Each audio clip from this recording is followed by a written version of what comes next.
To take their seats. It's good to hear the good chatter, though, from everyone. I'm glad. I think we are down one person to having quorum, so I'm hoping somebody walks in the room here. Pretty careful, because we will not be able to approve the minutes until we have quorum. We're checking that out. We're watching it. Hold on, I'm going to get an update here. Oh, we got 18. We have quorum. All right, folks. I know, I'm not Jim, right? So you get me today. And remember, I always run a faster, better meeting. Don't tell him I said that. Okay. Well, good afternoon, everyone. He's out traveling, so I'll call to order, ask for approval of the agenda. So moved, Anderson.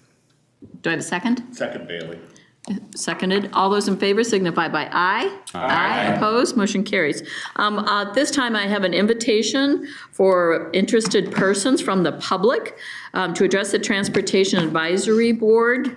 Pre-registration is also available for those. Each speaker is limited to 3 minutes. Do I have anybody here? Do I have anybody here? Okay. We will move on to reports. We're going to start with the tabs chairs report. The only thing I'm going to report out is if you're not watching and your phone isn't blowing up like mine, you will see that some of the federal dollars coming into some of our cities are being frozen. Bemidji and Duluth are the ones that I know of currently.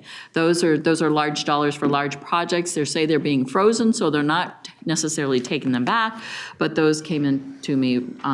The Reformer has reported that. The other thing is municipal bonds are talking about not having the tax exempt status anymore. That also came in this morning as well. So if you haven't, you'll probably see it this afternoon somewhere.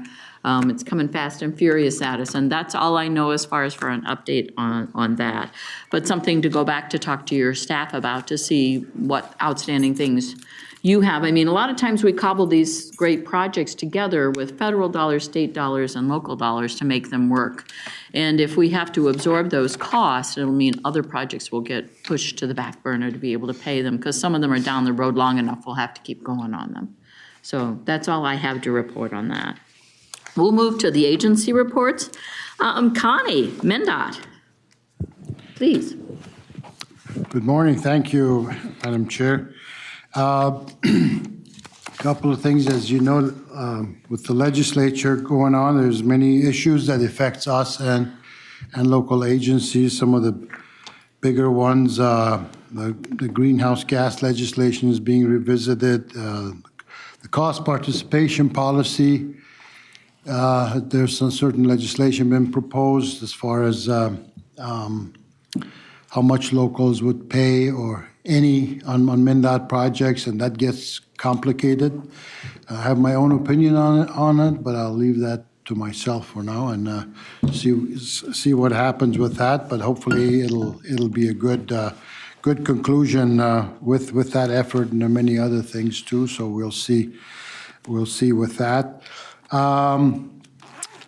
You mentioned a little bit about the federal program. I think we heard that some things was going to get reviewed by not only with the local office that gets submitted, but also sent to Washington, D.C. But then there was some backtrack on some of that stuff, such as STIP amendments, maybe MPO-related stuff, some other oversights that they're going to leave it up to the local federal office. And it's kind of for those folks, I feel bad for those who work for the Federal Highway Administration or any other, federal agency. There's a lot of uncertainties for them, but eventually it'll all settle. And I wanted to touch a little bit on. I like to talk about and remind ourselves about safety, and we will have a nice presentation later by Derek Lohr of MnDOT. It's very future looking and what we were trying to do with safety in our state. Quickly, as far as Metro goes, we've had 18 unfortunate fatalities, and that's as of end of February, I think. So it's not the latest information. A couple of motorcycles and two pedestrians. And then statewide, the one I get every day, I get those updates. Up until yesterday, we had 56. And that compares to 71 that we had last year, which is, while you can be happy that it's less, but it's still unfortunate. There's 56 too many. But for whatever reason, we're trending much better than last year. So, and of that 56 that we've had so far, there's statewide again, there's 6 pedestrians, 4 motorcycles, a bicycle, and a snowmobile. And with that, I think I don't have a whole lot more unless there are questions. But again, I'm looking forward to, hopefully you guys are too, because there's always been questions in this group about when we talk about safety numbers, the work that Met Council is doing or us, we always ask how can we prevent it with all this technology that's out there. And we did some, and I think what you'll see is more of a holistic look at it and not piece by piece. And the way and I mentioned this before, back in 2003, when we ended up with a more of a, like I said, a holistic system to look at including locals and DOTs all together, and having different, the 4 E's we had, engineering, enforcement, and different elements that causes it. So when we did that, we were able to drop it within not too many years, 3 or 4 years, I think, from 650 fatalities a year in the state to 400. And then we plateaued at that 400 plus or minus for many years from 2010 up until now. And during COVID, it kind of went up and down, and then now it's up again. So what is it going to take to get down to a number that's more acceptable, which is 0? And you'll see, I won't say any more, and then hopefully it'll be of interest to you, and you'll have some good questions for Derek Lohr from MnDOT. So with that, I'm done. Thank you. Any questions? Any questions? Okay, we'll move on to MPCA. Frank Kolash. Welcome. Good afternoon. My name is Frank Kolash. I'm Assistant Commissioner for Air and Climate Policy at the Pollution Control Agency. Unfortunately, I get to start off with more bad news for the quick update that I'll give. But on last Wednesday was a major announcement from EPA on deregulation. So they announced 31 different environmental regulatory rollbacks that they're planning. I'll just go over the few that really cover transportation here. The first one is that they are going to reconsider what is called the endangerment finding for greenhouse gases from motor vehicles. That was created in 2009. What that did is it opened up the Clean Air Act as a tool for EPA to use at the federal level to regulate and reduce greenhouse gas emissions throughout the country. If that is reconsidered and revoked, that means that EPA will have no or very, very limited ability to use the tools in the Clean Air Act to reduce greenhouse gases for the entire country. That will transpire down into additional regulatory pullbacks that they're having for the oil and gas recovery processes in the United States for power plants in the United States. But that's the major one that we're tracking, because that would really mean a full force retreat and withdrawal of EPA from the regulatory scheme for greenhouse gases for the United States. They are also going to reconsider the motor vehicle emission standards at the federal level. Those were adopted last year, in 2024 for model years 2027 out through 2031. And we anticipate that they will weaken those standards. So and particularly will potentially remove greenhouse gas emission vehicle standards from the federal standards. And that's important because those are the default standards that every state has to comply with. The only alternatives are to adopt the California standards. And on that front, the EPA is taking two actions for what is called the California waivers under the Clean Air Act. The waiver was, a number of waivers were issued over the last year, but particularly at the beginning of January for what's called Advanced Clean Cars 2. And that allows California to have their own separate vehicle emission standards for vehicles, and then other states are able to adopt those.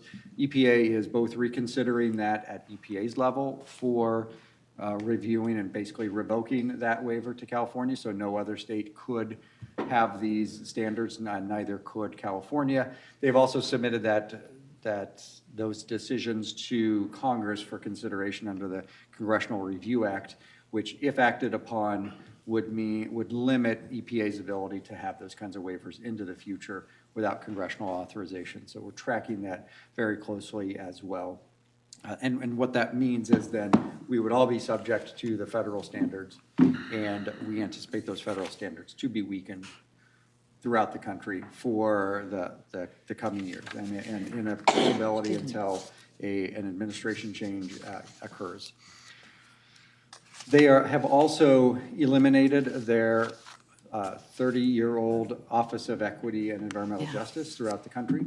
So they have laid off a number of staff, more than 200 staff, for environmental justice, and they have issued enforcement notices that they will no longer be considering environmental justice in their enforcement actions going forward. So that is another full force withdrawal from the federal government from having their concerns be about low-income and disadvantaged communities, or looking at communities based on racial concentrations, or they do seem to be open to low-income considerations, but certainly they are dropping most of their environmental justice work.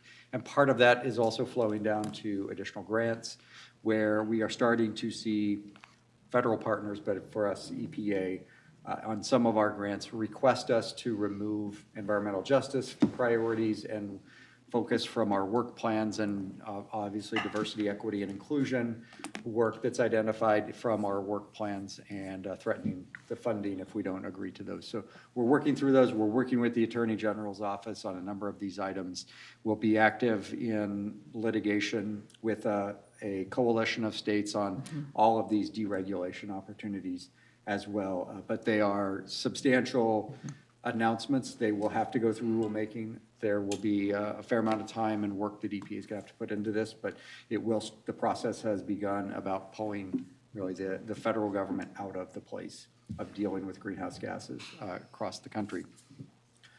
And I'll end on a positive note from our federal grants under the Climate Pollution Reduction Grant. We do now have access to that grant, and we have started to make drawdowns of that grant for the Climate Smart Food Systems Grant. That includes some funding for refrigerant change out and clean vehicles that are both used on farm equipment, but then also to transport food materials across the state. So we're starting that process with a little bit more certainty that those funds will be allowed, but we understand EPA may be able to take other actions, and will be on guard and ready to respond to those as well. And similarly, our access to our funding under the Clean Heavy Duty Vehicle Grant, which will provide 19 school buses, electric school buses for Minnesota, is available to us, and so we're starting to work through the agreements with the various school districts to make sure that money can go out and those purchases can be made, and Minnesota can get the benefits of that funding coming to Minnesota. And with that, that's my report, and I'm open for any questions. Questions, go ahead, Stan Murkowski, and then I'll. Thank you, Madam Chair. A good report, Frank. I mean, despite the news, you presented it well. Even though the requirements for clean air and such are repealed, that doesn't mean a car manufacturer thinking it's good for their market can still make cars that perform good environmentally. Correct. They would still have the ability to make whatever vehicles as long as they comply with the emission standards. If it's an internal combustion engine, they'll still have some emission standards, but they probably will not have emission standards relating to greenhouse gases. But electric vehicle manufacturing, plug-in electric vehicle manufacturing will still continue. It will just be more based on meeting fuel economy standards for whatever those are determined, and then also what do they anticipate for the market demand and technological development that they see. So there'll be no recall of Teslas. Not under these rules. The National Highway Traffic Safety Administration always You don't can have to answer. recall them. I know what the answer is. Thank you. Commissioner. Thank you, Madam Chair. So thank you for that report. Just to clarify one of the things that you said, so I fully understand it. So with the EPA regulations being lowered, the federal standard of those regulations, states have to follow, even if states want more regulation to further decrease greenhouse gas? That is correct. Under the Clean Air Act, the federal government has the primary role of setting vehicle emission standards for the vehicles in the United States. The only option available is California can set more stringent vehicle emission standards. In order for that to happen, though, they have to get a Clean Air Act waiver. And EPA is now taking action to revoke the waiver for California's latest rules, which would mean they can't go into effect. And if they don't go in effect for California, then states like Minnesota, New York, Washington, Oregon, I think the number of states have adopted those or have thought about adopting them. We can't adopt them either. Thank you. Okay, Member Foster. Thank you, Madam Chair. Maybe I'm naive. What happens, what happens if, like, a state chooses to go with their standards, which would be higher than the federal government? For which type So of if emission the source? federal standards get lowered and Minnesota's standards around greenhouse gases are higher, what if we just say, no, we're sticking with our standards?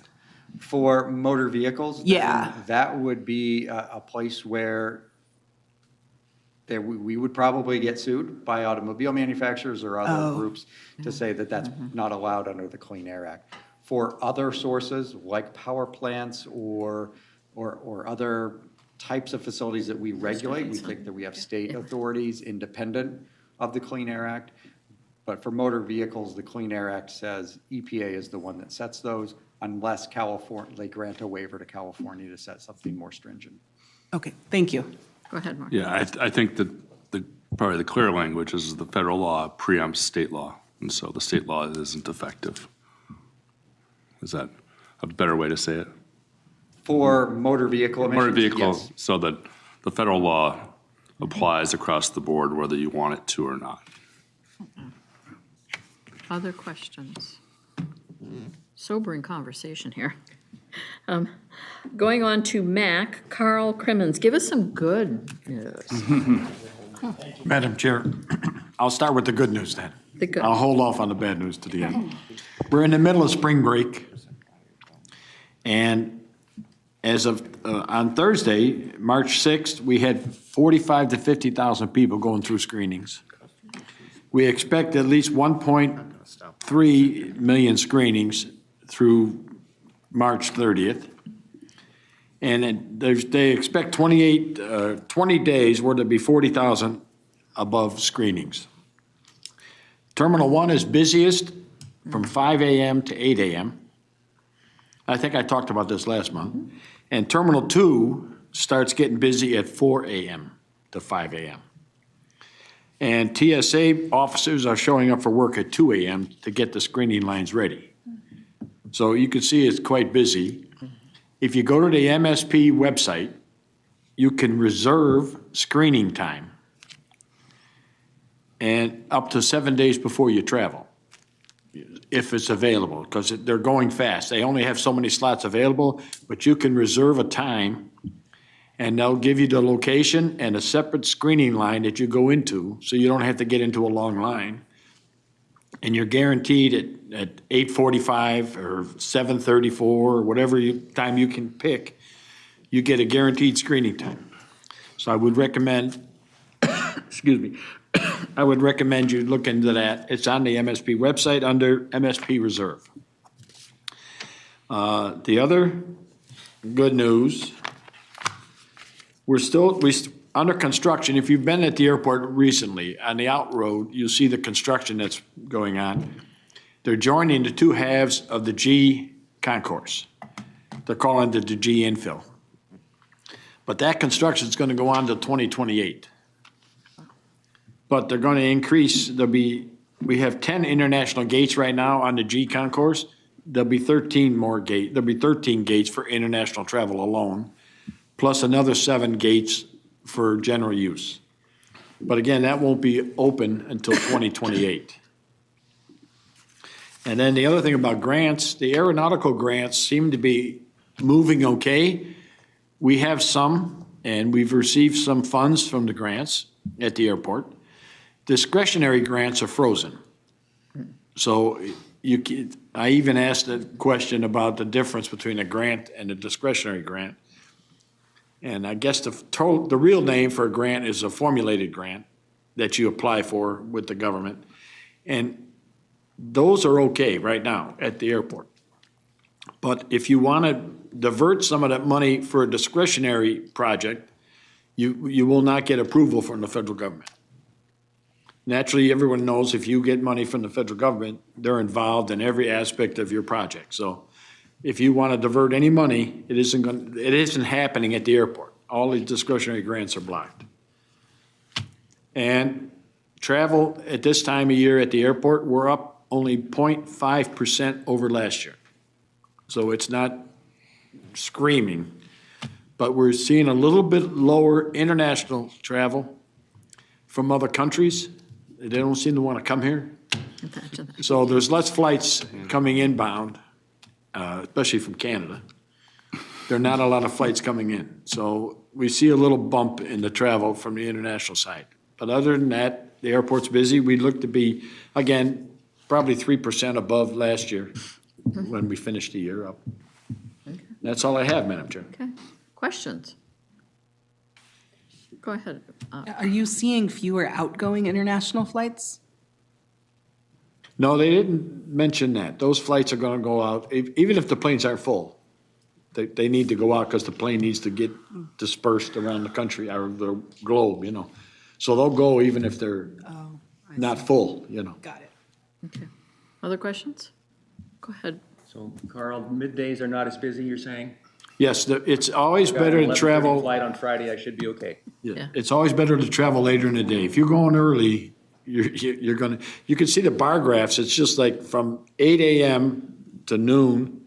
And then at 4 o'clock, it's another busy time. So it sort of peaks and valleys, yeah. Yeah. Try to travel midday if you can. I do. Okay. Metropolitan Council, Deb Barber.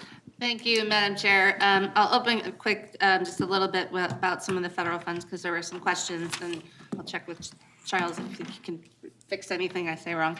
So technically, based off of the executive orders, the federal funds are frozen, and that's the IIJA and IRA.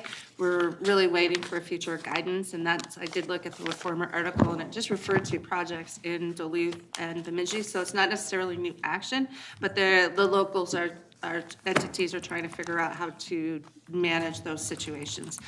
So far, what we're seeing is that grants that are already awarded, that money is moving, but grants that were announced but not necessarily executed through grant agreements, that money is still on hold, and we're just waiting for future guidance. Right? Okay, close enough, I got a nod. So, Okay. so the rest of my stuff is actually, I'm gonna keep it on a kind of a positive note.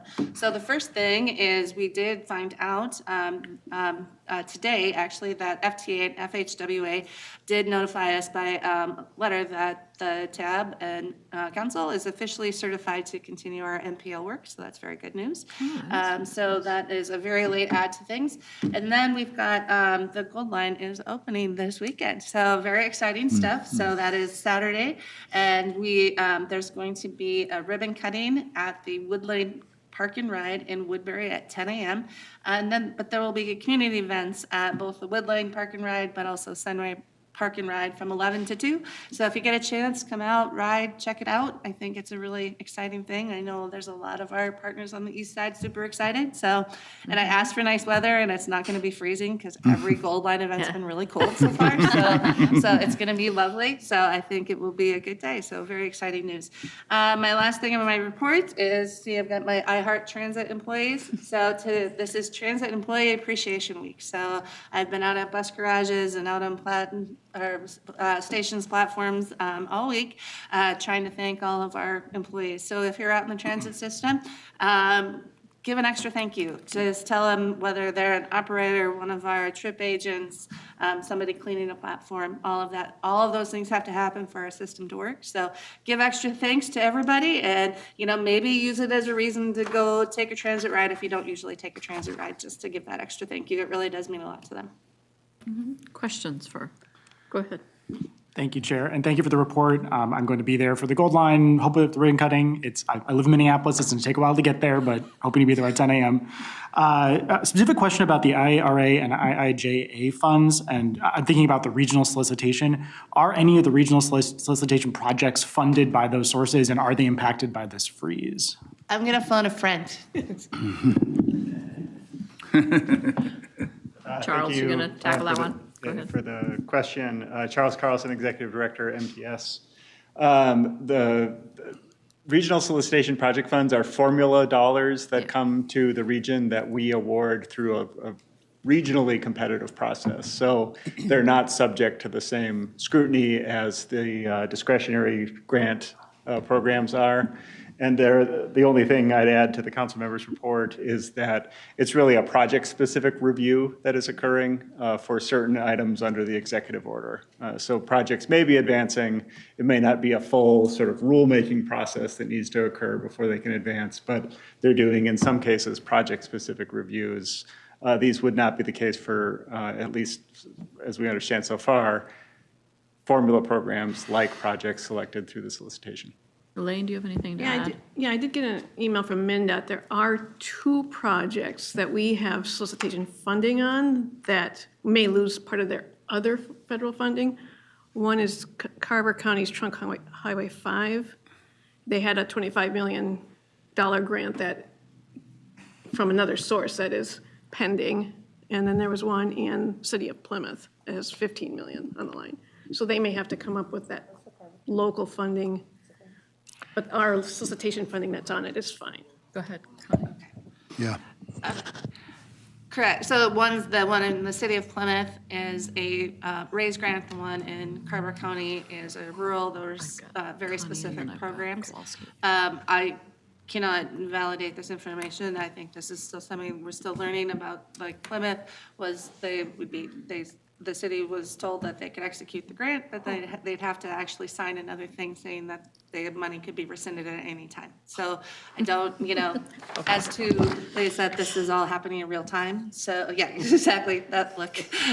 It's all happening in real time. So I think we're still waiting to see what it really means. Yeah. Go ahead, Connie, and then I'll go. Yeah, and I think that 25 million is mentioned for Carver County, and I think there is one Trunk Highway 3, the viaduct down in St. Paul. That's $20 million. And I think what's happening with those is the local officials, local legislators are trying to connect with maybe with the administration for us to maybe get some commitment from state agencies to, in case those don't come through, that we would be able to fund those. Just a quick note about, you were talking about formula funds and discretionary funds. There's always, if you go nationally, there's debates between DOTs, what's better. Formula funds are easier, and some like it, formula, half and half, formula, discretionary, and different ratios. Discretionary, Minnesota has been very successful in it, I think, because we do well competing, and to be frank, it's somewhat political as well. That helps, but it's a lot of work. And if somebody asked me what my opinion was, and a lot of DOTs feel that way, that if everything became or not everything, mostly, maybe up to 95% federal money coming going to states would be formula-based, and leave a percentage for major big projects that states can go and compete for to help them out. I think that would make life a lot easier. Then you don't get tangled up in the politics changing and philosophies changing, and then cutting off the discretionary funds and so on. So anyway, that's my own thought, so as far as federal funds coming to our state. Okay, thank you. Go ahead, Claude. Thank you, Madam Chair. Just want to give a little additional information on the Gold Line grand opening that, in addition to Member Barber provided. As mentioned, Saturday, the 22nd at 10 a.m., there's a short ceremony. The bus line actually opens up at 4:54 that morning. So in theory, you could go grab it for free and come out to Woodbury it's the end of the terminus, the beginning or the end, no matter what you look at it. Plenty of parking there. There's some parking in Oakdale. Both Washington and Ramsey County put in some extra money to have free rides from the 22nd to the 28th. Oh, nice. So Saturday the 22nd to Friday the 28th. You know, it circulates in downtown St. Paul. If you're thinking of any kind of bus service in your community, it really might be a good eye-opener to come ride this. Bring your families. The opening ceremony is going to have some giveaways. Some of it's kind of interesting stuff, fun stuff for kids, grandkids. I must compliment, it's been a great project with Met Transit, Met Council, Ramsey, and Washington County. It's on budget. It's on time. It's actually going to be a little under budget, knock on wood. And with some luck, we're going to have seasonal average weather. It's been cold, everything else. It's nicknamed not the Gold Line, it's nicknamed the Cold Line. You know, what people forget about it, it's the first project in Minnesota that's 80% in its own guideway. So that's unique to observe, because I think there's a place to have some, BRT is going to be a growing popular item. The other thing is the bus comes every 10 minutes, so you don't need a schedule. Pick it up anywhere on the line for free. Oh, that's wonderful. Come on out, and Great. if not, do it sometime during the week, and if not, after that, $2 a ride. How can you beat that? Right. Thank you, Met Council. Other questions? Go ahead, Member Hahn. And sorry for a second one. Thank you, Chair. It sparked a question about the funding sources, because I realized we also had the carbon reduction funds and the protect funds that were put into the regional solicitation. Are those contracted? What is sort of the status of those, just for sort of a wrap up on all sources? Bonnie and Friend Charles, again. back up here. And Steve might need to back me up on this, but I believe both of those funds have both formula and discretionary components. And so the formula ones would not be affected, discretionary would be. The bigger question is, you know, we've selected projects for funding in future years, 2028, 2029. What happens with federal reauthorization? Do those programs continue? You know, might the funds we've planned to come, projects we've planned to fund with, you know, protect funds, perhaps we'd use a different funding source. These are the things that we'll need to sort out as reauthorization happens at the federal level, and as TAB considers 2026 project awards and beyond, as well as other, you know, which projects stay in the program or move on or move out. Okay, so thank you for that. And that's just an added complexity. Sorry to bring up another, you know, wrinkle to it, but just understanding all the different funding sources going in is hard enough. What's impacted, what's not. So thank you for the guidance on that. Yeah. If I may. Go ahead. And I would just say, it's really, like, from our perspective, it's a very volatile and shifting landscape, and so we're trying to respond. We'll relay information as we get it. Yep. But I think that we're all kind of waiting to see what some of these things actually means at the end of the day. I can see a future TAB report at some point for Yeah. what's going Yeah. on. Thank you. Maybe we could do that in the future when we know more. STA. Thank you, Madam Chair. Plymouth Metrolink and Maple Grove Transit expect that draft reports on their joint transit needs assessment study should be available next month. Southwest Transit reported a 9% increase in ridership over the prior year, driven by express ridership. And Southwest 494 fixed route service to the Mall of America, and the airport is set to launch at the end of this month. Minnesota Valley Transit Authority's Seasonal for Fun service returns tomorrow, Thursday through Sunday, serving the Mall of America, Egan Outlet Shops, Valley Fair when that opens, Canterbury Park, and Mystic Lake. A couple of weeks ago, MBTA, the city of Burnsville, the National League of Cities, and Enterprise Mobility sponsored a Mobility Matters discussion of public transit partnerships, mobility solutions for accessing transportation and transit options, and microtransit as a solution to suburban access. Discussion focused on the need to fill gaps in the region's transportation and transit network. Member Barber was there, Charles was there, mayors, council members, county commissioners, and others were there. It was a good discussion. I would welcome any additional perspectives you might want to offer on that. Sure. First of all, thank you for the invite to come out. It was a great event. It was unfortunately on one of our big nasty snow day, but I was still impressed by the crowd that came out and made their way there that day. But it was really interesting, and it was interesting to hear from local leaders as to the impact of some of the transit investments that have been made, but also from a national perspective, what the National League of Cities and how they thought, they're doing this sort of event in different parts of the country, and they were very complimentary about the event here and all the different topics and kind of the nice group of people that came together.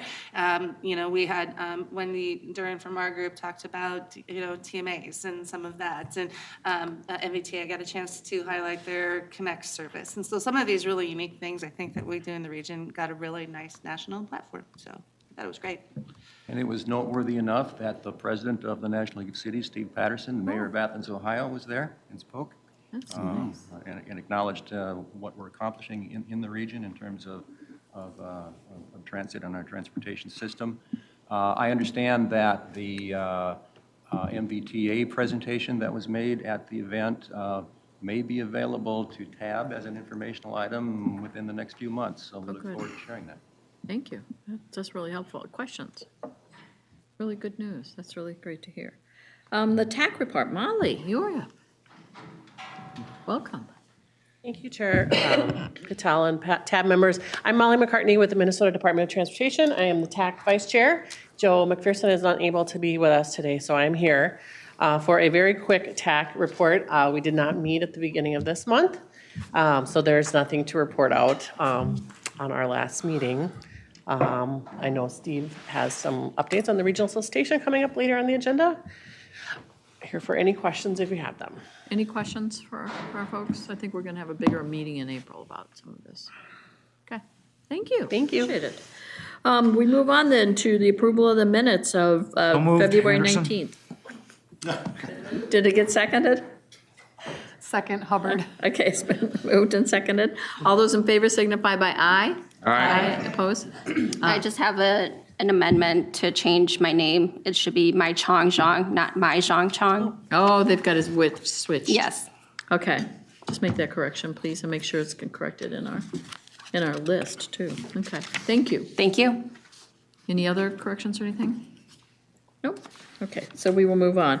So we have nothing on non-consent business, so we have no business items. So we're actually going to spend quite a bit of time on our information items, and we'll be able to have some really good, robust conversation. We're going to start with safe systems approach from MnDOT. Derek, welcome. And please introduce yourself. Yes. Thank you, Chair, and thank you, TAB members. My name is Derek Luer. I work for the Minnesota Department of Transportation. I am in our Office of Traffic Engineering, and I'm the State Traffic Safety Engineer, so pretty much anything crash-related and roadways kind of comes to me. So I'm going to talk today about the safe system approach and our implementation plan that we're doing here at MnDOT. So what is safe system approach? So safe system approach is, all right. I guess we're going to keep going. All right, so to kind of mention this earlier, back in 2003, MnDOT started, or the state of Minnesota started the Towards Zero Death program. Starting in about that time, shortly thereafter, for the next 5-6 years, we had about a 40% decrease in the fatalities on our roadways in Minnesota. From about 2011 to about 2020, we saw what we call the kind of the plateau. We were kind of flat in this 350 to 400 range. We were working really hard to get off that. COVID hit, we kind of spiked upwards. We had a number of 488 fatalities in 2021. Since then, we've come back down a little bit, but 2024, again, was a rough year. Right now, we're looking at about a preliminary number of about 478 fatalities for 2024. So we're kind of looking at this and we're saying, obviously, we need to do something different. TZD has worked really well. Towards Zero Death has worked really well, but what do we do next? Where can we go, and what should that be? So really, what is the safe system approach? The safe system approach is really kind of this new paradigm that really the approach is that we aim to eliminate fatal and serious injury crashes for all roadway users, and we kind of do that by accepting one of two big things. Is first of all, we understand humans make mistakes.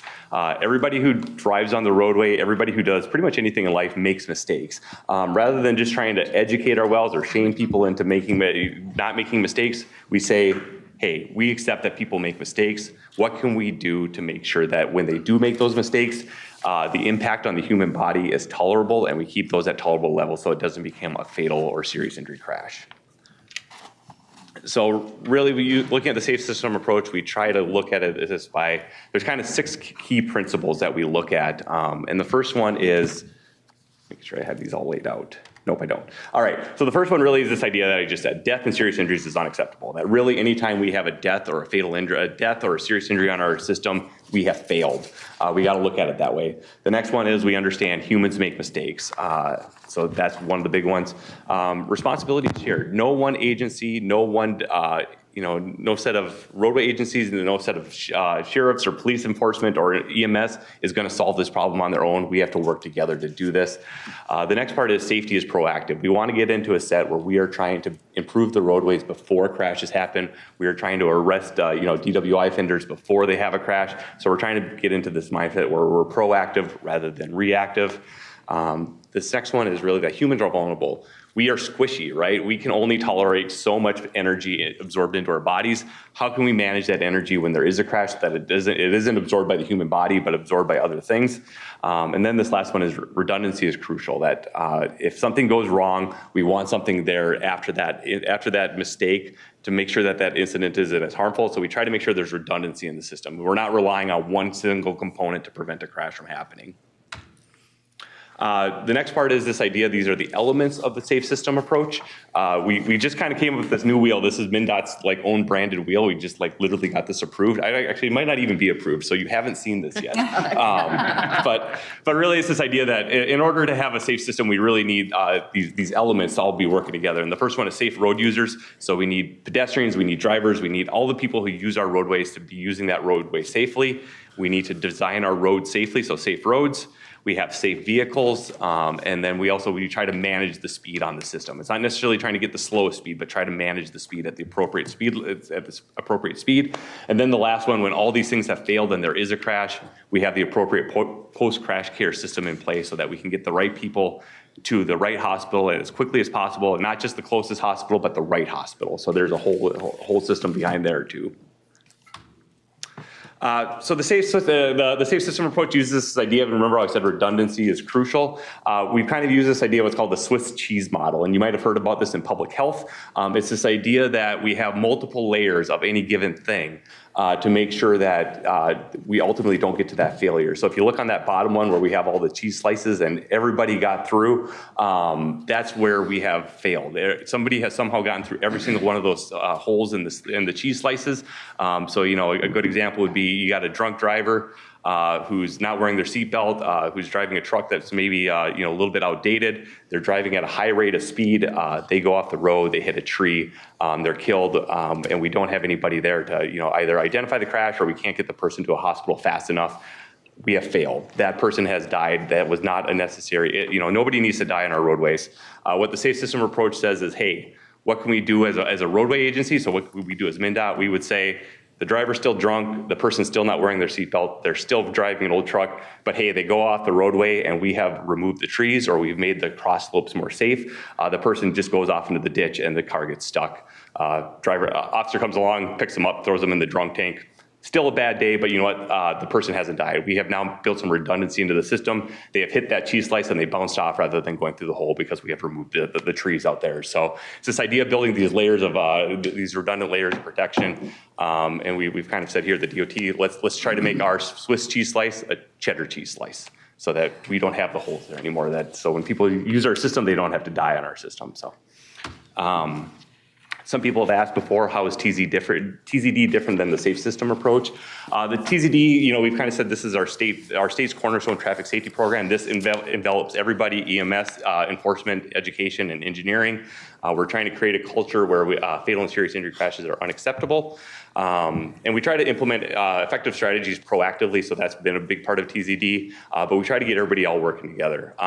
The safe system approach is something we've taken on here at MnDOT. It's part of the US DOT has shifted their guiding paradigm to be that roadway safety really is the priority. It's no longer about pavement condition. It's no longer about mobility and delay reductions. It's about safety. That's really kind of the guiding paradigm shift that the US DOT is pushing. To me, it's really this idea of this mindset shift. It's no longer, as roadway agencies, we're no longer about delay or pavement conditions. It's really about, let's prioritize safety. Let's make sure our roads are as safe as they can be. So it really requires a culture that places safety first and foremost in road system investment decisions. So it's kind of a shift. And big part of that shift is, like I said, we understand humans make mistakes, and let's accept that. Let's not just try to change the humans. Humans are always going to make mistakes. So let's just accept that and design our roads to be able to handle those types of mistakes. And it's that idea of that shared responsibility. So that's the safe system approach in a nutshell. You can go to day-long courses about safe system approach. I just gave you like a 5-minute synopsis of it, so it's real high level. But MnDOT has decided that we want to embrace safe system approach and make this part of our department's philosophy. So for about the last year or so, we've been working on this implementation plan as the department to try to figure out what does safe system mean for Minnesota, what does safe system mean for MnDOT, and how are we going to roll it out across the department. So we kind of started with this project objective, develop an action plan for integrating the safe system approach into MnDOT's programming and project delivery process. So once again, how do we take that philosophy? How do we get MnDOT to embrace it? And we tried to say, what does success look like? That's kind of a hard question to answer sometimes, but we said really what we want is to have a broad understanding of everybody within MnDOT to understand what the safe system approach is, clearly identify areas of where change is needed across the department, and how are we going to properly implement that. And then the big thing too is we need a lot of internal engagement and education, but we're also going to have to do a lot of external education and buy-in as well. But really this idea of, once again, try to shift priorities from reducing total crashes to eliminating fatal and serious injury crashes. So this was kind of our final vision statement. The Minnesota Department of Transportation Safe System Approach Implementation Plan will be a framework leading the agency to broad application of safe system approach principles throughout the project development process. The safe system approach will be seen as an approach for staff to utilize in their work toward providing safe mobility for all users and eliminating fatalities and serious injuries. Once again, I kind of talked about that public health perspective. It's once again trying to take that public health perspective and incorporating it into infrastructure strategies. This thing that we have here on the right side, or I'm sorry, on the left side, is what's called the safe system roadway design hierarchy. So this is kind of how we go about thinking about how we're going to design our roads. The first thing, is tier 4 type thing. There are these strategies that we try to increase attentiveness and awareness. So sometimes you think about signs and pavement markings. Those are things that we do on the roadways to try to increase attentiveness and awareness. Those are kind of the things that they're lower cost, but they're also less effective. As we move up, we talk about things like managing conflicts in time. So if you think about like a traffic signal system, we try to manage that space or that time within the signal so that only one system or only one direction can go at a time. Those are level 3s. The next one we talk about is reducing vehicle speeds, which is, as much as I would love to reduce vehicle speeds, that's remarkably difficult to do sometimes. There's the time and place to do it correctly and how to do it. It can be very challenging. But then this last one is probably the most important one, is just remove the severe conflicts. And that's usually things that are very costly, things that take a lot of time, a lot of space, a lot of resources to do that. But that's kind of how we move through things, as we try to start on level 4 and then move up the hierarchy there as needed. So some of the highlights, we went through and we prioritized all these things that we wanted to do, and we identified responsible parties. We came up with what were kind of the priority level A's, which are considered foundational actions, so the things that we need to do first. The 3 responsible party roles identified is, we said, who's the owner, who in the department is going to be in charge of this, who's going to be willing to execute or able to execute this action, and then ultimately who needs to sign off on this action. So we try to lay all those things out, try to figure out who all our partners are and how do we reach all of them. And then, a big part of this is change management, is we realize that in order to implement this, we really need kind of like a change management action plan. And if you've ever heard of the ADCAR, I'm not super familiar with ADCAR, but it's this idea of how do you institute change and lead change at your institution.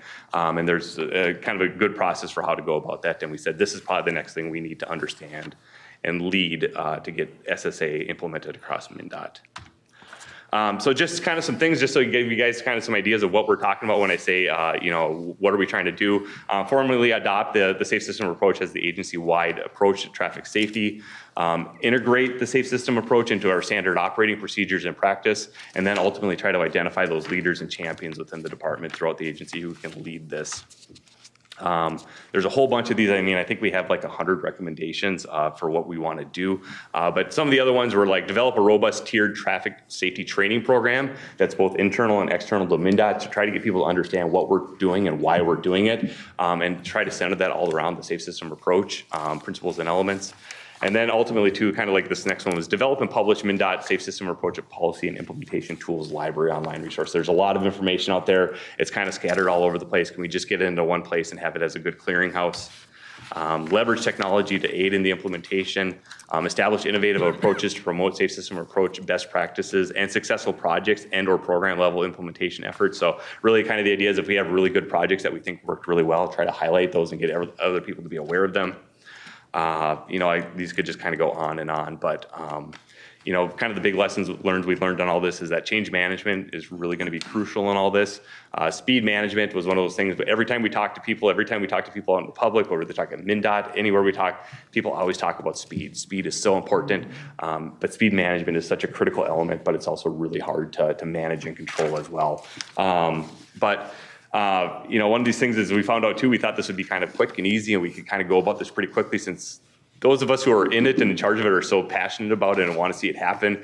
We realize there's a lot of big things in the department that we have to work through to get people to implement this type of stuff. So next steps, we're kind of just starting the journey. We've got the plan now. Now we got to start to implement the plan. So as you can see there, kind of got the corkscrew there. We're kind of just at the beginning of it. It's going to take a while before we're finally there, but we're starting towards implementation and then hopefully to get to institutionalization.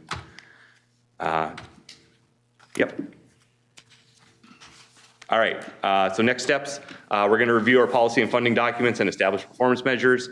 The change management I talked about, we're really going to start advocating for the safer design first. So anytime we're on a project and through project development, we're going to really start harping on let's get the safest design out there first. Sometimes that comes with a lot of trade-offs that the public or elected officials don't like to see, but really start to really advocate for that safer design first. Develop the speed management guide, that's kind of one of the next big ones, and then establish district safe system approach leaders and CO group that can change all this. Training is a big part of the next part. And then as said here, there is no single pathway for the adoption, establishment, and implementation of a safe system.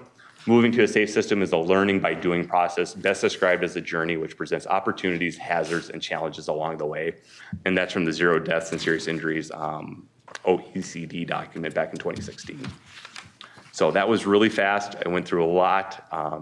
Does anybody have any questions? Well, I'm going to open it up first, just with, first of all, really great work and glad to see this framework coming forward. I know our counties and our cities have been looking at a lot of this in a way too, so we're kind of waiting for this too, so we can all be on the same page together working toward this. I wanted to ask about this, first of all, thank you for this work on Toward Zero Death, but I wanted to ask how you actually are doing some of the analysis. Do you have like a statewide team that's multidisciplinary, and are they researching a lot of these crashes in a way that's meaningful? I mean, somebody from road construction, somebody from, looking at the vehicle, EMS folks, all those, are they on at the table together? Yeah, I'll say that's probably part of kind of an existing framework that we already have. I mean, at the DOT here, we're looking at crash data all the time. We're kind of reviewing that on a pretty ongoing basis. Department of Safety has research analysts. We're usually working with EMS and others to kind of find out what's going on at the more local level. So we do have a lot of processes in place where we're trying to evaluate the data, and that's a big component of what we do. Pretty much a lot of the major decisions we make towards safety, we usually always try to back up it with data that we have already available and analyzed and looking at it that way. It's a lot of data to collect and go through. Yep, So yeah, my hat's off to you. Yeah, we probably collect, I think our law enforcement collects between 70 and 90,000 crashes every year in Minnesota, so that's part of just that. Yeah. So I see constant- a lot of this is going to be on a catalog and all this other stuff electronically, which I think is a great tool, especially for those of us who are looking at projects and want to develop something that has, more robust with safety as the top number one priority. But in that whole thing, we have an inventory of a lot of our roads and similar intersections and stuff like this. Are we actually going to then do outreach? Because not everybody, every small area or county or city is going to be able to get to that and say, you need to put this up on a higher priority, or maybe we should be looking at this as a state with you to do this project because it has these kinds of things. And as you grow, we know there's going to be higher rates of incidents there. Are we going to do that? Yeah, so we as a state kind of do what we call kind of risk assessments definitely on our whole state system, but we've been working a lot with the counties to establish risk system or kind of a risk assessment for their system as well. Okay. And that gets all the way down to individual intersections and individual curves and individual segments. So really with those risk assessments, they are able to apply for like federal funding to go out and improve those things, even without severe crashes at that location. So we are trying to come up with a good framework to proactively install things that will improve safety before we even have a fatal or serious injury crash. So. Okay. Member Jeffson. Thank you, Madam Chair. Yes, and so Anoka County is working very closely with them in creating our countywide plan and all of this information, resident feedback, interaction, public comment options, things like that. It's making for a great roadmap, as you said. Two questions, if I may, Madam Chair. So on the next steps for the safer design first, is that a proactive approach to what you just commented about improving those intersections before crashes occur? So when I talk about safer design policy or practice, that would be kind of more on the project level. So the project's already been selected. We're kind of getting from, we've decided we're going to fund this project. Now it moves into the design phase. That would be where that safer policy or that safer first policy comes in. Okay. And then, but we do kind of have that prioritized in that earlier step where we're kind of in network screening, trying to identify those sites based on a proactive basis. Thank you. And if I might, just a second one. So what we've heard today from MPCA and regulations across all federal programs, back on an earlier slide for the safe system approach with the US DOT guiding paradigm to address roadway safety. Have you heard anything, or do you in your office predict any changes to that paradigm and the US DOT's priorities? We have not heard anything formally yet. Minnesota, I'll mention two real quick. Minnesota is working on our strategic highway safety plan. It's actually out for public comment right now. I think we'll try to get you guys the link to it. But part of that strategic highway safety plan, we have had a lot of discussions internally that because of the way we've written the strategic highway safety plan, which was based on the current guidance on how to write those, we're kind of right in this nexus where we're ready to submit to FHWA for it, but we know there might be things in there that will not make the current administration happy. So we are kind of in this flux where we don't know whether we should or should not submit what we have, but we have not been given any formal guidance or any formal recommendations or changes on what we should be doing. So nothing formal has come out, but as I think was kind of caught earlier through the meeting, the future's a wild card right now. We just don't know. Thank you. Commissioner Kowalski. Thank you, Madam Sorry, I Chair. was supposed to go to Linda Key. I'll get you next. Derek, thanks for presenting. I'm glad that there's a focus on this. I have a couple points. I noticed you mentioned speeds, and I'm a county commissioner now, and obviously we have faster roads than city roads. But I did serve on a council and mayor at a city for a total of 24 years now. And whenever we try to reduce speeds, it sounds like a simple way, but more times than not, if you reduce the speed, you're giving a false sense. You can put a sign up that says drive 30, but if it's naturally, the natural common sense feels like it's 40, that's what you're gonna get. So you actually, I know you gotta kind of put more to it, but the way it's presented here, it's like that's, boom, reduce speeds, we're gonna save lives. And that's really misleading and can actually cause more dangerous situations, lead pedestrians to believe that someone can easily stop, and then you get more speeders. Any comments? Yeah, so yeah, you're absolutely right. Just changing the speed limit sign typically has little to no impact whatsoever. That's been pretty well researched. When we talk about managing speed, sometimes what we kind of mean too is that when we are out redesigning a road, so especially in an urban corridor, when we're reconstructing a roadway, that is the time to make what we call kind of these geometric changes, where we can actually make the road feel tighter, make it feel, that drivers are compelled and want to slow down. So it's really talking about, when we talk about managing speed, it's really about some of these things about changing the way the roadway looks to make the drivers respond naturally to lowering their speeds, rather than trying to artificially doing it through things like speed limits and enforcement. But those things come at a high cost too. It's not cheap to reconstruct a roadway, so. Yeah, and I agree. There are opportunities to reduce speed and achieve that. It's just that here's investment. Then my other point I wanted to make was it'd be nice if you took this a step further and identified investments. I'm going to focus on intersections, largely where you have to convert them to interchanges, because not only are you going to make it safer for driving safety with that interchange from a stop sign to a interchange, you're going to get pedestrian safety, you're going to get bike safety. So I'd like to see that. Is there an intent to add, identify, and priority rate? Not within this plan or this implementation plan. We're probably not going to get into project or intersection-specific solutions. Right now, MnDOT is working on what we call our district safety plans, and part of that is identifying specific locations with specific strategies to lay out probably the next 10 or 20 years of safety improvements we could be making. So. Okay. Then I'll make up one example of an intersection that it's a bit frustrating, because for over 20 years in Oakdale, North St. Paul, 36 at 120. It's state roads both ways. It's rated the 4th most crash costly intersection. Since county commissioner, I said enough's enough. The state legislature doesn't finance it, and recent strategy is to go to the MnDOT. Deeds are actions. Actions are take deeds, and that's where it's a bit frustrating, because MnDOT doesn't even want to, up till now, just 4th year in a row, we're actively seeking money, and MnDOT doesn't yet wants to invest in that. We're looking for just planning money to start that seed, because we'll get other partners. Thank you. I had to bring up that example. Okay. Thank you, yeah. I don't know if Connie wants to respond or not, but. No, just invite me over for coffee. I got Wayne Sandberg on it. Okay. So, Member Linda. thank you. Yeah, I just wanted to comment too. I'm glad Commissioner Kowarski brought this up, the question of speed, when you were talking about the wheel here and, how it all works. To me, speeds are really important. And it was odd to me at first anyway, that you were downplaying that as a factor, when I think it's such an important factor, probably the most important factor maybe, because of the squishy bodies you were talking about, which I'm like, okay, some of us are squishier than others.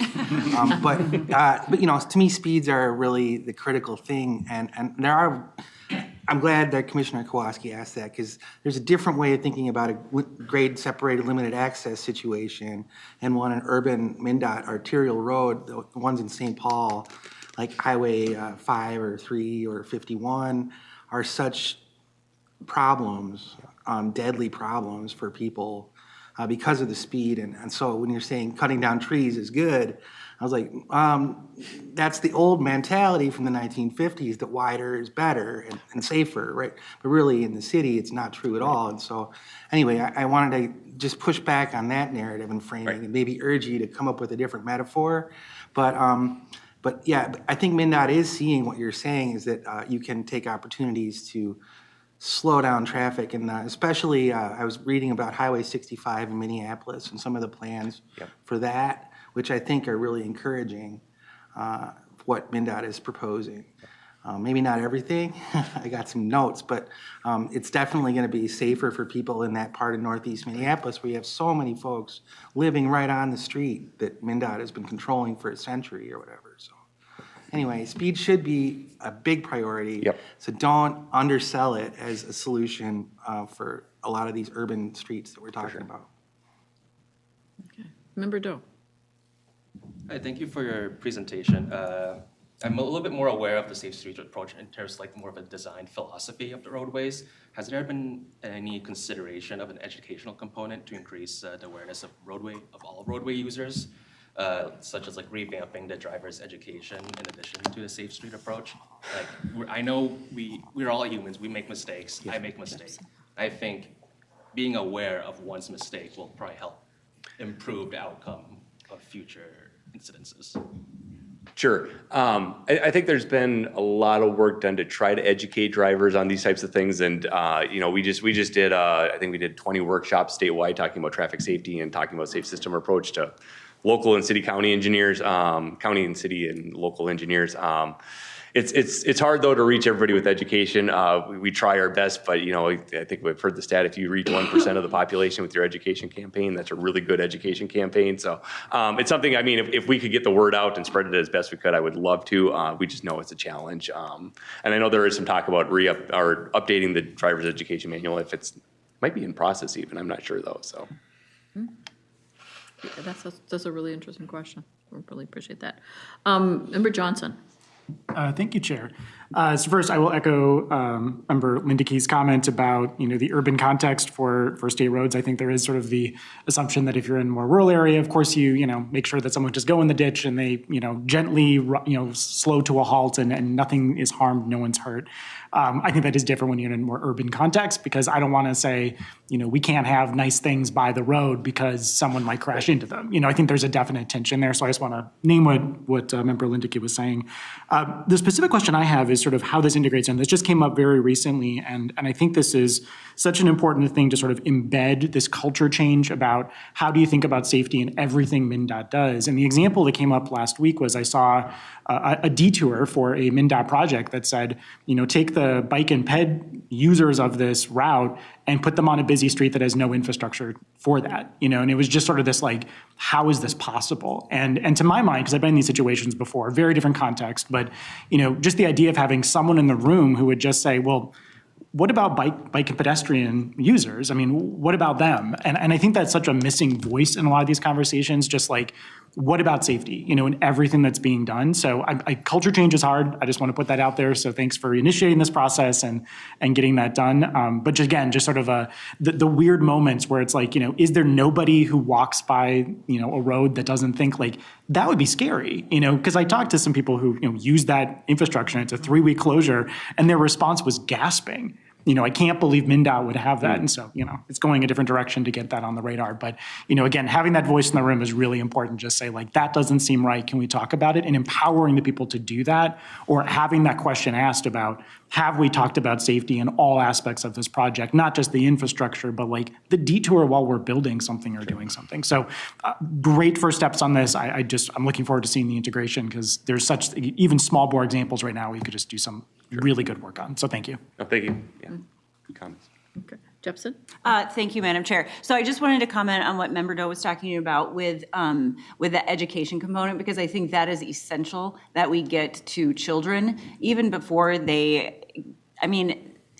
we were just talking at our local TZD group yesterday on if you can get a child, like a 3rd grader, 4th grader, to understand the rules of the road at a young age, and they're driving in mom and dad, grandma and grandpa, whoever's car, and say, slow down, you're going too fast. That's good peer pressure, right?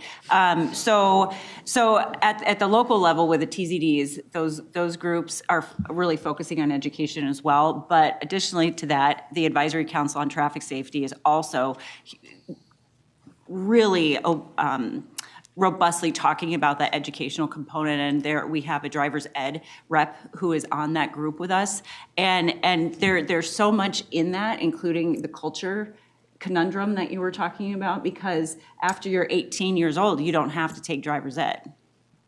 And so for those 16 to 17, almost 18, if you want your driver's license, you have to take driver's ed, but that removes a lot of people from that equation because it's so expensive to take driver's ed.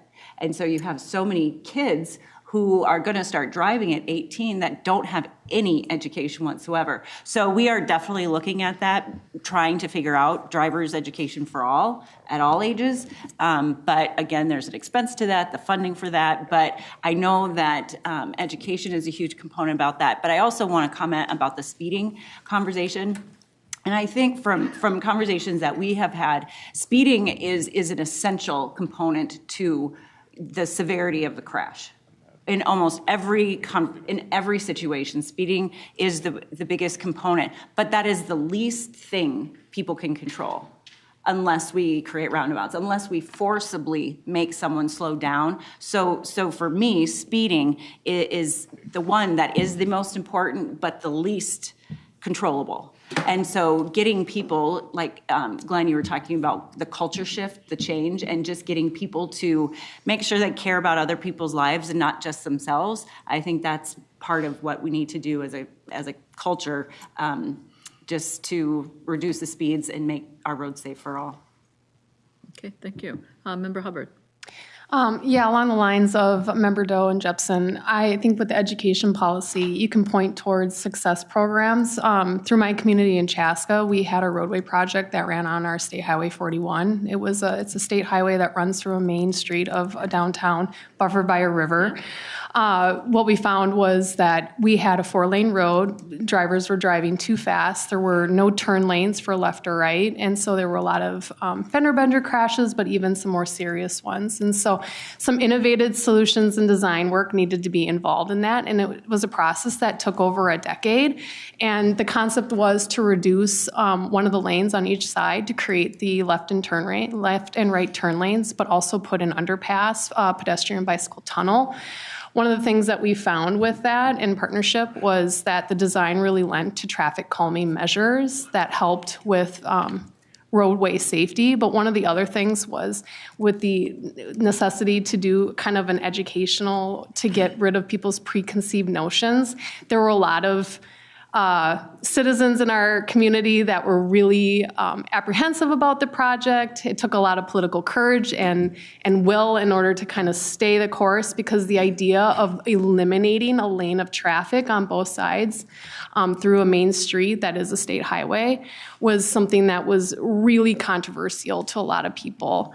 But what we found is that it works very, very well. There isn't any sort of slowdowns in regards to traffic and time. And so it's won several awards inside the state of Minnesota in regards to the engineering. But it was a long process, and it was at times a little bit of a controversial one. But I think some pointing to successes in the program like that would be really great, to not only educate the public that this can be possible with planning, and that you can see success with that. Okay, thank you. That's great. It is a great road. Been down there. So, Connie, go ahead. Yes, Madam Chair. A little bit about our culture at MnDOT, going back. I'm not trying to make excuses here, but the reality of it, not too long ago, you go back to Governor Ventura's administration. About that time, we were one of the three plans was IRCs in the regional corridors, and the main element of that was speed, was for people to get from one city to another a lot faster. For the solution to that is to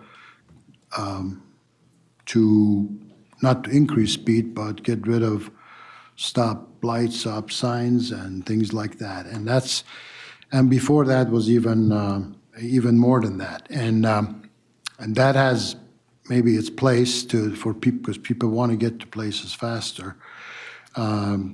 But as things have evolved, I think that the Department of Transportation has changed a lot, and we have very robust ped bike groups, and I know in our metro district, Molly's sitting there. I mean, she's a big advocate of that. And what becomes difficult is you're designing freeways that's designed for high speeds, that people want to get to places fast. And in the meantime, you have urban roads that you're talking about, such as 7th Street here in St. Paul and other places that used to be a regional road that the DOT owned. And now you wonder, why should a DOT own something like that? This looks like a city street. It is a city street, basically. And those are, I mean, we have many of these roads within the city, 65 and going through Minneapolis and so on. And to me, it's about, jurisdictional ownership, having the right agency own them. And those are conversations that has happened for a long time and will continue. And with regard to the ped and bike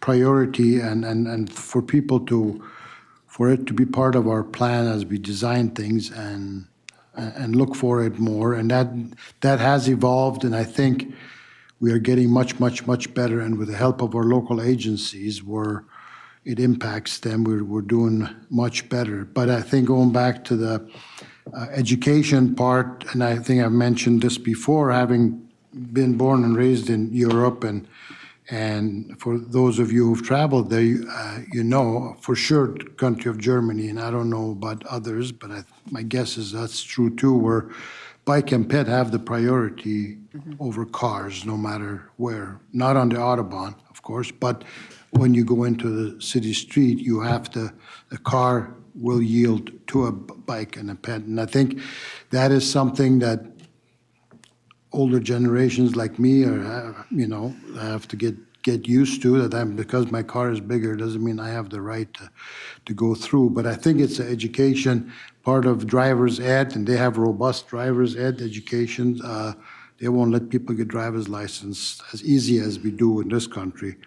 And for that to be part of it, where you get programmed that way at an early age. And so to me, that's more of a long game that for people to behave that way and notice pedestrians and bikes. So anyway, I just wanted to add that. Thank you. It gives us a lot of history to think about, and the different parts of the world. I'm going to actually move us along, but I want to thank you, and I'm hoping that you're going to come back and give us an update with the implementation, and so we might have some more conversations of some of the projects that you're actually looking at and where we might be able to, because around this table, I'm sure somebody's going to be involved about this. So I want to thank you for your time today. Thank you. Thanks. We need to move on. I'm sorry. Can you stay and answer questions for others? Yeah, for sure. Okay. All right, thank you. Question. Okay. All right. We're going to move on to the Regional Transportation and Climate Change Multimodal Measures Study. Tony Fisher, welcome. Thank you, Chair and members. Nice to be with you today. My name is Tony Fisher. I'm a transportation planner in MTS, and I led this project for the council. Let's see here. So this project was really aimed at improving where we are measuring GHGs and filling in gaps where we aren't measuring GHGs. In 3 of our products, the Long Range Plan, the TIP, and Regional Solicitation Project Evaluation. And in the case of Regional Solicitation, we looked at 5 project categories. Mostly project categories you're familiar with, but we did add in electrification, anticipating the possibility of that becoming part of the solicitation. And then what we were trying to, an important product of this work is a really detailed guidance on how to measure GHGs for the regional solicitation, trying to balance the level of effort and the precision and completeness of the estimates. And then this project was done in consultation with our state and local partners. So this is the project outline and generally the outline of this presentation. We had typical project management with a small project management team, a broader technical advisory committee. We're working towards a final report. So task 2 is really looking at the current methods and the current data availability in those processes. Task 3 is looking out to the broader world, mostly across the US, how people are measuring GHGs that might inform our methodologies. Task 4 was the recommendation of methodologies, including pretty detailed background and references. And Task 5 was a small step to the side to look at a couple of places where we are inventorying GHGs for the region and looking at how we can improve that methodologies. The GHG reduction from a project is really especially interesting when you put it alongside of that inventory. And then there's some implementation work that we were doing with this project. So when we looked at the current methods, everything's relative, but generally I think we're aiming with the regional solicitation to have low to moderate level of effort. There were no direct GHG estimates, but some of the information in the past regional solicitation evaluations is useful, especially the VMT reduction estimates are a pretty direct line to GHG reduction. We've been requiring synchro for some of the roadway projects, and that in theory can provide fuel usage, which is again a direct line to GHG impacts. And then we have traffic speeds considered in the solicitation, but in fact it's considered in the inverse way that we would consider it if we wanted to reflect induced demand. So there are definitely some building blocks in the past regional solicitations. When we looked at the tip, this is just a sample of the type of information that was available. Pretty high level descriptions, prices, but not a lot of operational impacts of the different projects. And then with the transportation policy plan, at the time we had the access to the 2040 model, so that's what we reviewed. As you know, the regional model takes really looks at the future transportation network and land uses and population jobs, and gives us an estimate of different performance measures on that system. Let's see. So the model, the regional model outputs are put into the EPA's MOVES model, which takes that VMT and a vehicle mix and translates that to GHGs. And then the travel demand model does estimate some induced demand, but we took a pretty hard look at whether that reflects kind of the latest literature and a full estimate of induced demand.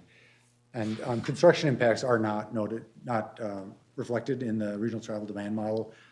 That's something in theory that could be included. It's definitely requires some level of effort, though. When we looked at best practices across the country, we did have some national sources. A lot of the state level or local sources did come out of California. They've been a leader in this kind of space.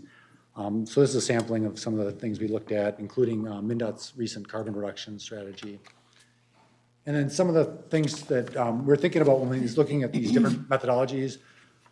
We can get simpler methodologies when we look at tailpipe emissions only, but with this project, we were really aiming towards a more comprehensive look, especially, for example, when you think about electric vehicles.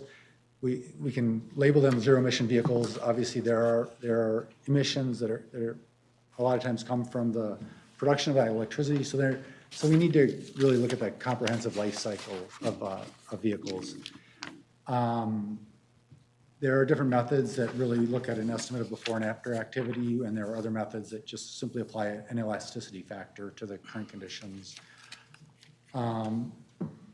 There are, with transit, large benefits in terms of VMT reduction, but we did want to reflect potential disbenefits, especially if new buses are diesel. We wanted to consider that, just have a comprehensive approach. Let's see. Sorry. So we can apply some mode shift factors to different improvements, or so when we think about transit ridership, not all those riders came from SOV vehicles, so we just want to reflect the nuance that some of those rides might have come from biking or walking or carpooling. So we have a small mode shift factor to reflect that. And then we're generally trying to reflect our estimates in terms of tons of GHG and not, in some cases, results are reflected as a percentage of total GHGs. So when it came to recommendations, just broad brush, we did make efforts to incorporate feedback from our technical committees. We had a couple of discussions with MnDOT about the tip and how that could be incorporated. We had a few meetings, mostly with Met Council staff, but also with MnDOT staff about the TPP and the regional model, how that can be reflected there better. And then we had individual work groups for each of those 5 categories for the regional solicitation project types. And then we're always trying to balance the level of effort, the cost of implementing these measures, and versus kind of a precision and completeness, trying to find that sweet spot.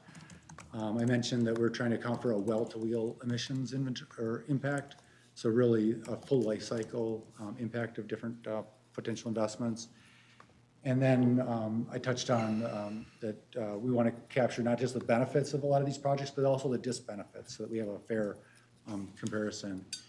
And then in a lot of cases, we're using national parameters, but where we're available, we definitely want to use more local parameters, especially think about where some of this research, some of this methodologies came out of California, very different land uses and systems. And so in a number of cases, there are definitely recommendations to refine the methodology.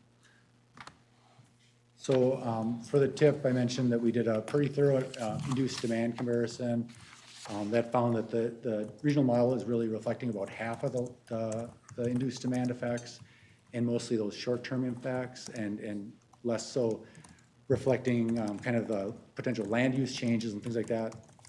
And that makes sense just because of the way we do things.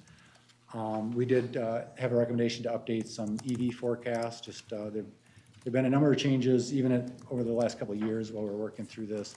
There were changes in laws and investments that changed the EV forecasts. We haven't reflected anything more recently, though, yet. We could consider construction emissions. There are reasons to do that. There are reasons not to do that. When it came to the TIP, we really didn't see enough information available in the TIP directly to estimate greenhouse gas emissions. So we think the next step is to have more conversations with MnDOT, but really we could provide emissions estimates in a couple different ways, either asking a project sponsor to provide their own estimates or providing guidance for project sponsors to develop GHG estimates. And then those could be incorporated in the TIP, but otherwise we really don't have enough information to do that.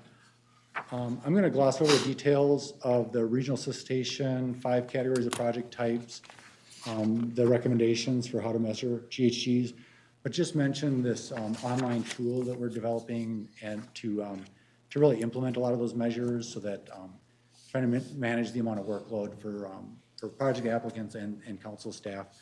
And this really, it's a tool that was developed based on those recommended methodologies. It's a tool that council staff can maintain and improve over years to be able to measure greenhouse gases from different project types. And so next up, the regional solicitation evaluation obviously has the special issue work group for climate. And so we see this project's work feeding into that directly, and further conversations to really develop how we're measuring these things. I touched on how that R-based tool is really designed to be improved and updated over time, and that's something that it's just a great resource for staff to support the regional solicitation projects. In a lot of cases, we don't have very much or any local data, and so there's opportunities to collect that data over time and improve the way we're measuring greenhouse gases. And then when it came to roadway projects, we saw a lot of different discrepancies in the estimates of the impacts from different tools. And so we're thinking about some different, maybe really shifting gears and maybe looking at sample projects from the past where people have done a very thorough evaluation, say in an environmental document, and trying to get a sense of the boundaries and the things that impact what those GHGs that result from those projects are. And again, construction emissions is in theory something that we could calculate. MnDOT has improved a federal tool called ICE, and that's a tool that's available to us to estimate construction emissions. It's not without costs in terms of staff time, but if that's the right policy choice, we have an option. And I just want to mention that ICF helped us with this project, and it was really great to have their expertise. But with that, happy to answer questions.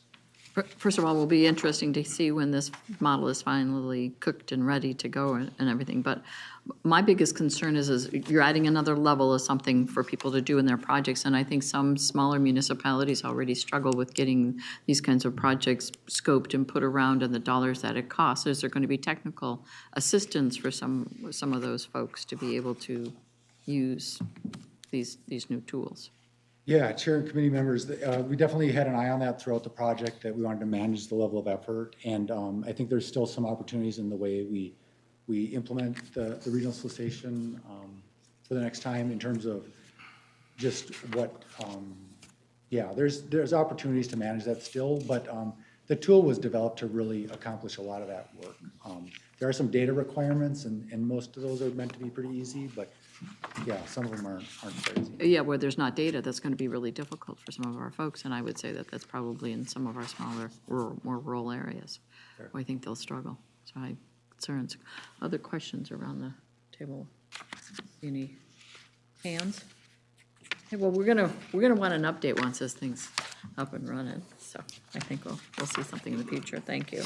The regional solicitation evaluation. I see Steve Peterson and Glenn Johnson. Who's Yeah, thank you, Madam Chair. Quick update for me. Next month, we'll have a longer discussion on the application categories and general structure of the regional solicitation. That's going through our TAC planning, funding and programming, and TAC over the next month, and come back to you with all their comments. But really, the next 3 months will be heavy with the technical staff. We're establishing 7 what we're calling special issue working groups. Tony mentioned that in his presentation, one of which is climate and EV. Derek Lure, if he's still back there, he's on the safety one, so you're a great technical expert in safety, and he'll be on our safety group that we're establishing there. So we have workshops in both April and May planned for technical staff, again, digging kind of deep into the measurements and the tools and how to, at the same time, balance the simplicity of applicants applying. So I think with that, I'll turn it back to you, Madam Chair, and I know Glenn and his group had a meeting here last Friday and had probably a good update for you. Please. Yes, thank you, Chair, and thanks, Steve. Yes, we had not met since December before I think most people in this room did the big workshop. So we really were in sort of a wait and see of what the model was going to be looking like for the structure for the regional solicitation. Now that that's a little more solidified, we were able to meet. So our main task from last week was to decide if we had recommendations on any additional categories that should be considered outside of what was already presented.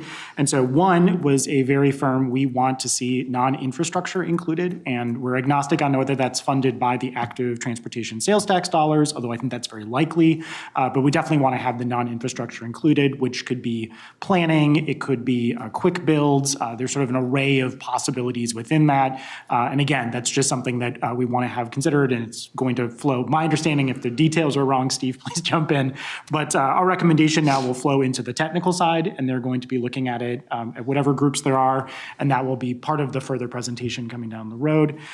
The one that we had a discussion on, but we actually did not endorse as an additional category, was the Safe Routes to Schools program. And so, again, we sort of had this under our purview because it is an active transportation program. Again, I think there's a lot of information we did not know that sort of emerged in that conversation.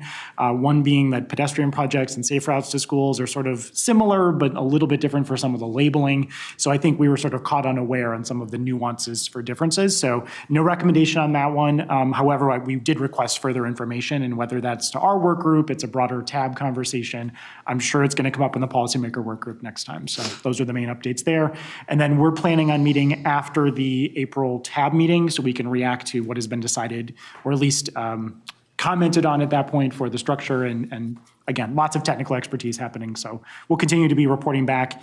And then just as a last note there, our next big tasks are going to be thinking about the different funding sources and how they can be used most effectively. Again, there's a lot of restrictions on how federal dollars can be used and the requirements for things. Larger projects make more sense to be federalized, smaller projects don't. So one of those considerations we're really looking at is not just the uses of the money, but also where are the places they can be most effective for maybe smaller projects, smaller applicants, those types of things. So those are our next considerations coming up, and I think we're both ready to stand for questions if there are any. I want to thank you first for all the great work that you're doing in taking this deeper dive. I know when I've done some of that same work you have done, how much I have learned when I've done this. So we really look to you when you're on all these folks that are on this committee to be our experts and to guide us around the table. So I just want to say, first of all, thank you. Thank Are you. there questions? Questions or comments? Thank you for the work. Is there any updates from any tab members here that they'd like to share? Yes, Mr. Dugan. thank you, Madam Chair. The weather forecast for Saturday is 46 degrees and sunny. All right. Every opening I've been to has been cold. Right. No excuse. No excuse. No, well, I failed on that, sir. No, Dan, no you're wind, controlling all right. that for us, right? He's Gonna be great. determined that, Mr. Kowalski, yes, thank you. Yes. Okay. Seeing no further business, I'll call us adjourned. Thank you, everyone. Yeah. You did it. I told you.